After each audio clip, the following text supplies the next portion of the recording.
في مفاجأة من مفاجآت كان 2024 المنتخب الجزائري بيخرج من دور المجموعات في كأس الأمم الإفريقية بعد ما خرج البطولة اللي فاتت برضه من دور المجموعات بعد ما حصل على بطولة 2019.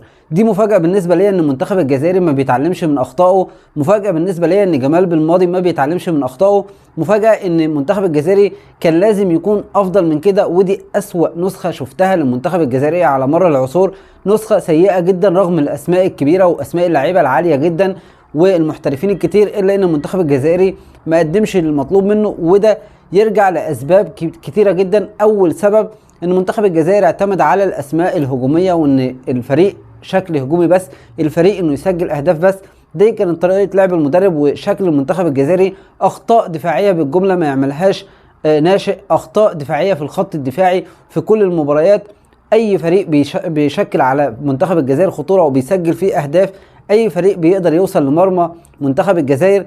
اذا المنظومه الدفاعيه او المنظومه الهجوميه مش هي بس اللي هتقدر تكسب منتخب كبير زي منتخب الجزائر، كمان المنظومه الدفاعيه لازم تكون قويه، لازم تكون منظمه، لازم يكون في تركيز ويكون في فدائيه وروح اكتر من كده. ده اللي كان ينقص المنتخب الجزائري في الخط الخلفي، تمركز خطا، تشكيل، او ممكن كمان مع التمركز الخطا قرارات غلط، وذهنيا اللعيبه مش حاضره ومفيش تصحيح لاخطاء الدفاع. ده اللي كان موجود في منتخب الجزائر، ومن اسباب خروج منتخب الجزائر زي ما قلت هي الحاله الدفاعيه للفريق، هي المنظومه الدفاعيه.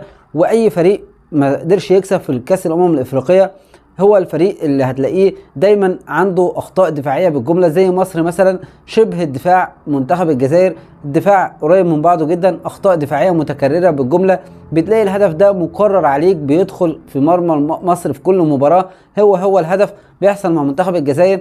اذا المنظومه الدفاعيه ما تقلش دورها عن المنظومه الهجوميه، وده اللي منتخب الجزائر ما قدرش يعمله في البطوله دي، والمنتخب المصري ما قدرش يعمله. ولو ما صححش من اخطائه في البطوله دي او في الفتره اللي جايه هتلاقي منتخب مصر بيخرج في الدور اللي جاي قدام اي فريق عادي جدا، ما تستبعدش ده. فمنتخب الجزائر بصراحه انا زعلت جدا ان المنتخب الجزائري ما قدمش الاداء اللي كان مطلوب منه، ما قدمش النسخه اللي احنا كنا نحب نشوفها من المنتخب الجزائري، ان هو يكمل في البطوله للاخر.